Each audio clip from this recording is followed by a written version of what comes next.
It's Friday, the 18th of September, and this is the Sustainable Futures Report. Are we at a tipping point? On the point of runaway climate disaster? A tipping point as mass extinction accelerates out of control?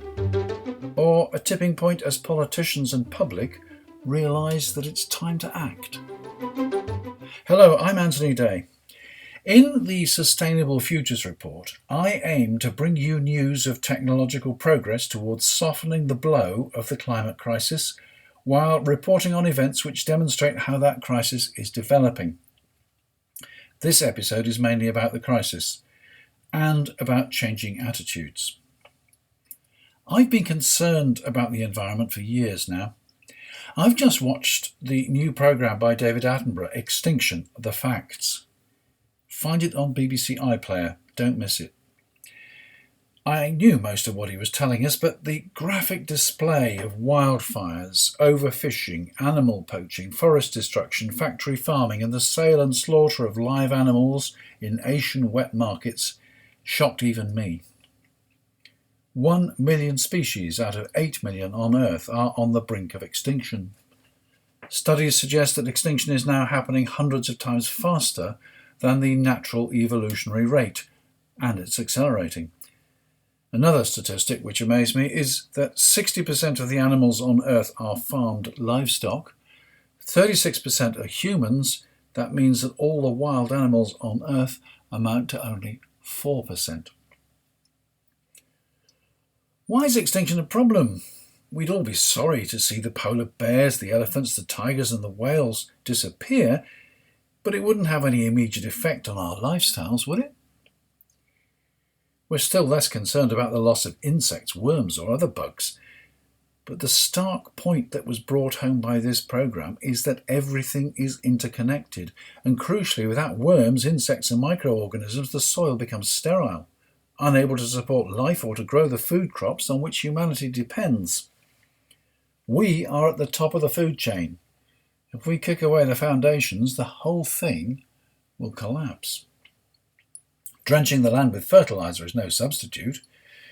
It's the microorganisms that convert the fertilisers into a form available to the plants, and the microorganisms which manage the moisture balance, which delivers nutrition to the roots. In fact, in some countries, faced with declining yields, farmers pour more and more chemicals onto the land to the extent of overuse, which poisons the soil. Sometimes they then abandon the land, clear forests and start again. They can only go so far. As someone once said, land? They don't make it anymore. Vast areas of forest have been cleared in South America to grow soya, which is exported to China and also to Europe, as chicken feed. Commentators on Attenborough's programme said that globally we have enough land to feed the world without clearing any more. It's a question of land management and of demand management. We cannot continue to grow crops like soya and maize as livestock feed. It's a very inefficient way of delivering nutrition to humans.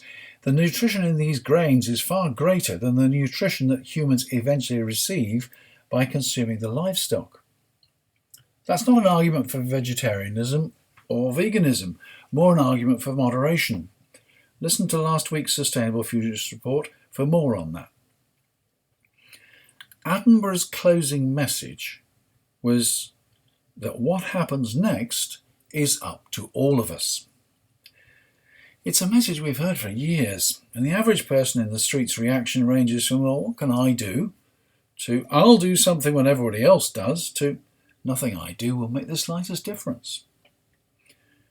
One of the most dangerous trends is the growth of the middle class across the developing nations.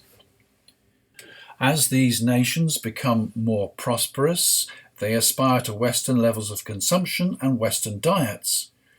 Our only hope of survival is to rein that in, which will be extremely difficult. The obvious reaction will be, how can you seriously deny us what you in the West have enjoyed for decades? We certainly won't do it unless we set an example. We won't set that example unless governments create an environment where all citizens are ready to manage their diets, their consumption and their energy use in an environmentally responsible way. Such regulation is anathema to many governments, particularly the populist governments in parts of Europe and in the USA. Even in more socialistic regimes, there is the issue of the Overton window. What's that? Well, the Overton window contains the range of government actions and regulations that the people accept as legitimate. So, for example, controlling smoking is firmly in the Overton window, as the majority of people are quite happy with heavy taxes on tobacco and restrictions on smoking. Penalising people for driving large and polluting cars is probably on the outer edge of the Overton window. Minimum alcohol pricing and sugar taxes seem to be moving further into the window. Raising the price of gas and electricity is not in the window, so the UK government has introduced a Green Homes Grant scheme to approach the overuse of energy from another angle. Rapid and far-reaching action on tackling the climate crisis appears to be well within the Overton window for younger people.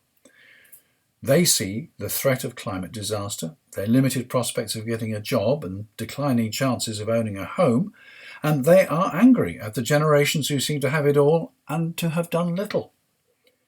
It is that anger and frustration that drives the Extinction Rebellion protests and the school strikes. Anger shared by other generations concerned that those in power have done little to act in the face of the scientific evidence. Here in the UK, the government is looking for ways of stifling protest, even promoting the fatuous argument that Extinction Rebellion should be classified as organised crime, rather than examining the demands and the science and responding with reasons for acting or not acting. I've just seen a report which quotes a senior police officer complaining about Extinction Rebellion protesters going all floppy when they get arrested. Sir Stephen House, the Deputy Commissioner of the Metropolitan Police, said the tactic of going limp was a flipping nuisance, as it required extra officers to drag protesters away. I think that's the point, Sir Stephen. A recent message from Extinction Rebellion said Extinction Rebellion is not the story. With wildfires ravaging California, melting glaciers and the loss of 68% of wildlife since 1970, it has never been more important to keep the climate crisis at the top of the news agenda. At a global level, the key issue is whether governments have the inclination or the ability to take the measures needed to meet the climate challenge. I hope we reach a tipping point, and I hope we reach it very soon. There are, nevertheless, a few straws in the wind. As you know, wildfires have been raging in the United States for weeks, to the extent that they have become an issue in the presidential election. The debate is over around climate change, said California Governor Gavin Newsom. This is a climate damn emergency. This is real and it's happening. Joe Biden called President Trump a climate arsonist. CBS News reports that the West Coast had its most intense heatwave in modern history this year, followed by its most ferocious flare-up of catastrophic wildfires, which have now burned over 3 million acres. Meanwhile, just a few hundred miles east, a 60-degree temperature drop over just 18 hours in Wyoming and Colorado was accompanied by an extremely rare late summer dumping of up to 2 feet of snow. It's not a coincidence, it's climate change, said CBS News meteorologist and climate specialist Jeff Berardelli. Scientists have been warning about these kinds of dystopian weather events for decades. In response to the head of California's Natural Resources Agency, Wade Crowfoot, the president said, "It'll start getting cooler. You just watch." Crowfoot, an expert in climate and sustainability issues, replied, "I wish science agreed with you," to which the president said, "I don't think science knows, actually." The very fact that climate is being debated must be a good thing. Trump has called climate science a hoax. He has packed the Environment Protection Agency with skeptics, and together they have rolled back environment regulations. They've gone so far as to prohibit the use of phrases like climate change and zero carbon in official documents. And it is rumoured that these terms must not appear in the trade negotiations currently underway with the United Kingdom. Debating this issue brings it firmly into the public eye. Elsewhere, the Financial Times wrote this week that climate change remains an existential threat that could dwarf the pandemic in severity in the years to come. Earlier this year, oil major BP set a new ambition to become a net zero company by 2050 or sooner, and to help the world get to net zero. The ambition is supported by 10 aims, 5 to get BP to net zero, 5 to help the whole world get there.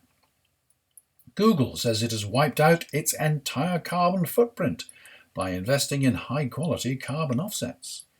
It became carbon neutral in 2007 and says it is now compensated for all of the carbon it has ever created. Apple says it commits to be 100% carbon neutral for its supply chain and products by 2030. It claims already to be carbon neutral today for corporate emissions worldwide, and the company plans to bring its entire carbon footprint to net zero 20 years sooner than IPCC targets. Great stuff, as long as you believe in offsets and that 2050 is soon enough. Nonetheless, climate issues finally have a high profile in the media, at least higher than this time last year. There's still a great deal to do and a long way to go. It's disappointing that COP26, the 5-year review of progress on the Paris Agreement targets, has been postponed by 12 months from its planned November date. So many conferences and conventions have transitioned successfully into online events that it's difficult to see why COP26 couldn't have gone the same way. We need to keep pushing, until we're pushing at an open door, or maybe an Overton window. This week, the United Nations published its 5th Global Diversity Outlook report. Talk Radio took a very narrow view of it and complained that the UN was instructing everyone to become vegetarian or vegan. How dare they? Deirdre Lane, interviewed on the Sustainable Futures report last week, appeared on Drive Time with Dan Wootton opposite a representative from the Vegan Society and put them right. Of course, the report has far more to say than recommending a plant-based diet. There are 20 so-called Aichi targets named after the Japanese province where a 10-year biodiversity strategy was signed by all nations in 2010. This report comes at the end of that 10-year period, regrets that none of the targets will be met, and warns that this threatens the achievement of the Sustainable Development Goals and undermines efforts to address climate change. Nevertheless, progress has undoubtedly been made, and 6 of the 20 targets have been partially achieved. By scaling up the progress already made, the authors believe it will still be possible to achieve the 2050 vision of living in harmony with nature. At the same time, they recognise that COVID-19 has not only upset everyone's priorities, but also further highlighted the importance of the relationship between people and nature. This echoes messages in the David Attenborough film. By invading hitherto untouched regions, we are laying ourselves open to unknown viruses. The present pandemic could be followed by other, more dangerous infections. Among other urgent actions, there is a need to strengthen national biodiversity strategies and action plans and associated planning processes, including their adoption as whole-of-government policy instruments. Urgent because the years remaining between now and 2050 are infinitely smaller than the blink of an eye in geological terms. Politicians rarely look further ahead than the next election and frequently no further than next week. We need to persuade them that this long-term action is a last chance. Attenborough's film talks about current fishing practices as prioritising short-term profits over long-term survival of fishing stocks. The universal message must be, when it's gone forever. And finally, 150 people, including Stephen Fry, Mark Rylance, a former Archbishop of Canterbury, and indeed best-selling author and Sustainable Futures Report patron Manda Scott, wrote to the Observer newspaper last Sunday to protest at the suggestion that Extinction Rebellion is an organised crime group. Manda tells me that our next fight must be against Ecocide. Ecocide is the mass damage and destruction of ecosystems, committed over decades and permitted by law, which has led to the global climate and ecological crisis. Treaties, agreements and civil lawsuits have all failed to prevent this. The late Polly Higgins, award-winning author, barrister and ecocide law expert, once said, "The rules of our world are laws, and they can be changed. Laws can restrict or they can enable. What matters is what they serve." Many of the laws in our world serve property. They are based on ownership. But imagine a law that has a higher moral authority, a law that puts people and planet first. Imagine a law that starts from "first do no harm," that stops this dangerous game and takes us to a place of safety. And last year, Greta Thunberg said, "We need to change the rules." Let's push on the Overton window and get those laws changed. And that's it for another week. I'm Anthony Day, and thank you for listening to the Sustainable Futures Report, listening indeed in rapidly increasing numbers. I must be doing something right. Of course, if you've got other ideas about what I should be covering, please get in touch. It's mail@anthony-day.com. I won't promise to use everything. There's just so much. But your support and interest is invaluable. Until next time.